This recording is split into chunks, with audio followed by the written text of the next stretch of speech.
ব্যাপারটা এমন না যে আল্লাহ লিখে রেখেছেন বলে আপনি বেছে নিচ্ছেন। যেহেতু আপনি এটাই বেছে নেবেন, তাই আল্লাহ আগে লিখে রেখেছেন।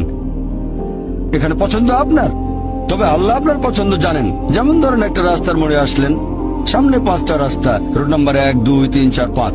এখানে পছন্দ আপনার, বেছে নিতে পারেন রোড নাম্বার 1, 2, 3, 4, 5। আপনি গেলেন রোড 2-এ। এটা আগে থেকেই লেখা আছে আপনার নিয়তিতে যে আপনি যাবেন 2 নম্বর রোডে। ব্যাপারটা এমন না যে আল্লাহ লিখেছেন বলে আপনি করছেন। যেহেতু আপনি এটাই বেছে নেবেন, তাই আল্লাহ আগে লিখে রেখেছেন। তাহলে পছন্দ আপনার। আপনি চাইলে টাকা উপার্জন করতে পারেন ভালো কাজের মাধ্যমে, হালাল উপায়ে, অথবা পারেন চুরি করে হারাম উপায়ে। পছন্দ আপনার। ধরেন চুরি করলেন, এটা আপনার সিদ্ধান্ত। তবে আল্লাহ আগে থেকে জানেন যে এই লোকটা সহজে টাকা পেতে চায়, তাই চুরি করবে। তাই আল্লাহ আগে লিখে রেখেছেন যে এই লোকটা 25 বছর বয়সে চুরি করবে। এখানে দোষটা কার? দোষ আসলে আপনার। তবে আল্লাহর আছে ইলমে গায়েব, তাই তিনি আগেই লিখে রেখেছেন।